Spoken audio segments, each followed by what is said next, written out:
Psychologist Dorothy Tenov coined the term limerence for the state of obsessive romantic attachment, and noted that limerence depends on uncertainty.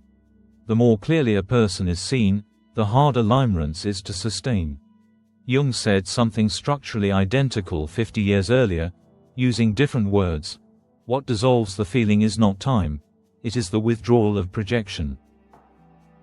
Most people who study their own relationship history eventually notice a shape. A different name arrives each time, a different face, but the same emotional weather, the same arc, the same ending. The cultural explanation is bad taste, or bad luck, or simply having a type.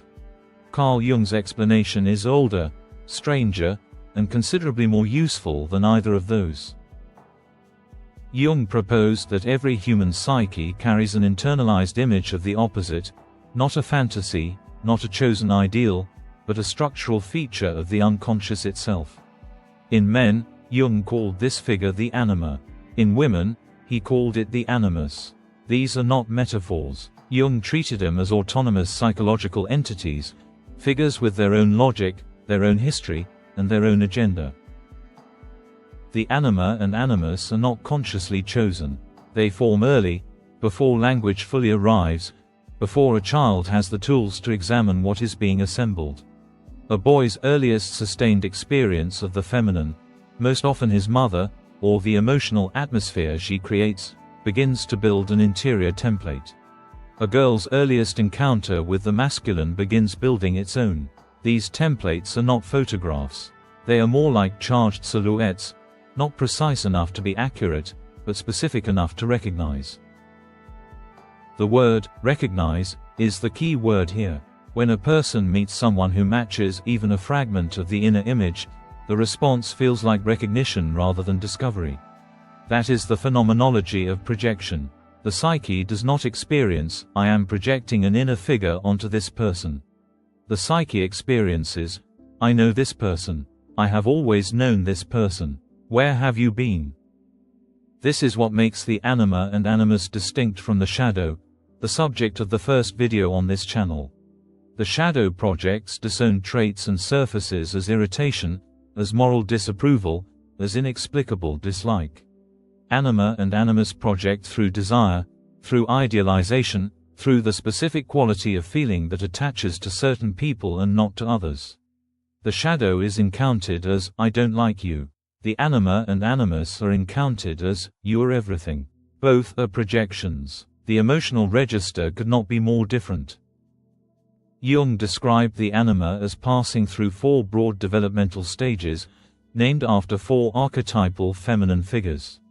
The first is Eve, purely biological, the body, the earth, the mother. The second is Helen, romantic and aesthetic, the figure who can be both desired and admired. The third is Mary, spiritual devotion, love elevated beyond the physical. The fourth is Sophia, wisdom, the figure who is fully human and no longer an object at all. These stages are documented in Jung's own writing in the Collected Works, Volume 16, paragraph 361. Each stage represents a different relationship between a man and his own unconscious feminine. A man whose anima is still at the Eve stage will be drawn to partners through purely physical attraction and will find that the relationship cannot survive the disappearance of that initial charge.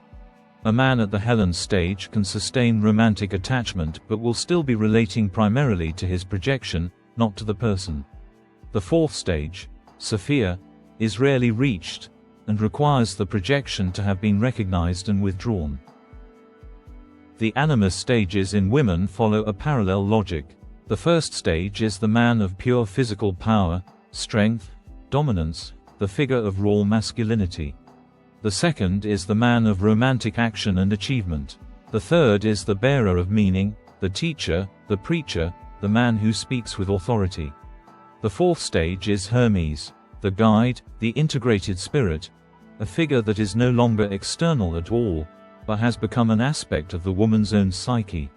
Most people, Jung observed, encounter the animus most clearly not in their relationships but in their arguments. When conviction arrives with absolute certainty but without examinable evidence, that, Jung suggested, can be the animus speaking. This is not a criticism of women.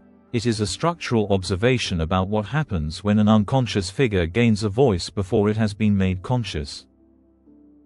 Now consider what happens at the beginning of a relationship in which strong projection is operating. Two people meet. One of them, or both, experiences an overwhelming sense of recognition. The attraction feels non-negotiable. It feels like fate, or like something prior to choice. The language people use in these moments is almost religious. Destined, meant to be, the one. Jung's observation was not that this feeling is false.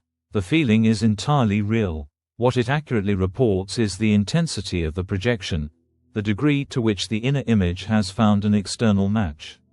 But the intensity of that signal has no relationship to the qualities of the actual person standing in front of you. A very strong projection and a very poor match can produce the most overwhelming attraction of a person's life. The halo effect, well documented in social psychology, describes how physical attraction generates sweeping positive attributions that bear no relationship to the actual person's character. Jung described the same inflation using different language 60 years earlier. When the anima or animus is strongly projected, every quality of the other person is read through the lens of the inner image. Small gestures become significant. Silence becomes depth. Ambiguity becomes mystery. The actual person barely has a chance to appear at all. There is also research on what some psychologists have called fatal attractions, the observation, documented by Diane Felmley in the Journal of Social and Personal Relationships in 1995, that the quality most intensely attractive at the beginning of a relationship is often the same quality most cited as the reason for its breakdown. The mysterious becomes evasive. The passionate becomes volatile. The independent becomes unavailable. The structure of projection explains this pattern precisely. What was initially encountered was not a quality in the person. It was a quality in the inner image that the person temporarily embodied. When the person failed to keep embodying it, as every actual human being eventually will, the projection did not simply weaken. It reversed. Clinical observation in attachment research is consistent with Jung's model. The person most urgently pursuing unavailable partners is often the one whose own capacity for availability remains unexamined. The pursuit is not irrational. It is accurate to something internal. The unavailability that is being sought is a mirror of something the pursuer has not yet turned toward in themselves. This is the counterintuitive insight at the center of this video. Most cultural narratives treat intensity as a positive signal. The heart pounds, good. The mind quiets, good. The feeling of certainty, very good. Jung is arguing the inverse. The intensity of the attraction is, in many cases, inversely related to how clearly the other person is being seen. The brighter the projection, the more completely it obscures the actual human being behind it. That is why the same relationship repeats. The person changes. The dynamic does not, because the dynamic was never really between two people. It was between one person and their own unconscious figure, wearing someone else's face. Research consistently shows that second marriages dissolve at higher rates than first marriages, a pattern more consistent with repeating relational dynamics than with improved partner selection. The assumption is that more experience produces better choices. Jung's model suggests something different. Without the withdrawal of projection, more experience simply produces more opportunities to repeat the same dynamic in a new context. Jung called the moment the projection begins to fail the disillusionment, and he did not use that word negatively. Disillusion literally means the removal of an illusion. It is not the death of the relationship. It is the first moment the actual relationship becomes possible. The person who seemed to contain everything gradually reveals themselves as specific, limited, and real, with contradictions, with an autonomous history, with qualities that were never part of the inner image. For most people, this moment feels like loss. The intensity drops. The relationship seems to go flat. The person who was luminous becomes ordinary. The standard response is to leave, and to go find the luminosity again, in another face, with another name. The pattern continues. What Jung called individuation, The lifelong process of becoming a whole and differentiated self requires something different at this juncture. Individuation in the context of relationships means staying through the disillusionment, not out of obligation, not out of fear, but because the disillusionment is the arrival of the actual person. Seeing someone clearly, with minimal projection, is rarer than it sounds. Most people have never experienced it. The practice Jung proposed for withdrawing projections is not an exercise in willpower. One cannot simply decide to stop projecting. The withdrawal happens through recognition, through noticing what qualities you have insisted on finding in your partners, and asking which of those qualities belong to you, undeveloped, waiting. The anima or animus, once partially integrated, does not disappear. It changes function. In a man, an integrated anima becomes a relationship to his own emotional and creative life, a capacity for empathy, for receptivity, for depth that no longer requires an external carrier. In a woman, an integrated animus becomes a relationship to her own authority, a capacity for conviction rooted in her own thought rather than borrowed from an external figure. Integration does not mean the person becomes androgynous in any superficial sense. It means the inner figure stops needing to be found outside.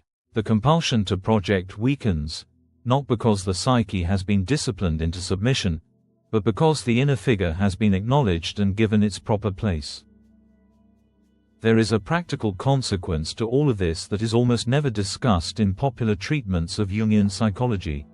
When projection is strong, relationships feel magical but cannot survive reality. When projection is reduced, relationships feel less electric at the outset, but they carry the structural possibility of actual depth, of intimacy, of being known rather than being a screen. The most grounded and enduring relationships in most people's lives are rarely the ones that began with overwhelming intensity. They are the ones that began with something quieter, curiosity, ease, the sense of being seen without the apparatus of idealization. This is not a romantic diminishment. It is the psychology of what actually sustains connection over time. None of this requires that a person become clinical about attraction. The point is not to analyze every feeling into abstraction. The point is simply to hold intensity lightly, to notice when the feeling of fate arrives, and to ask whether what is being experienced is knowledge of another person, or knowledge of something in yourself that has found a temporary home. Jung spent a significant part of his career studying the moment projection fails, because he believed that moment, properly met, was one of the most significant opportunities for psychological development available to a human being. The relationship that ends when the projection collapses was not a failure. It was a message that was delivered and not yet read. The question this video leaves with you is not how to avoid projection. Projection is not optional. The question is what you do when the luminosity fades, when the fated feeling recedes, and the actual person appears. Do you leave to find the feeling again? Or do you stay long enough to find out who arrived? Most relationship advice stops at the feeling. Jungian psychology starts where the feeling ends. If something in this video matched the shape of a relationship you have lived, or are living now, leave a thought in the comments. Not an analysis, just what it brought up. If this way of thinking about the psyche is useful to you, subscribe to Numinous Mind. Jung explained, no mysticism, no fluff.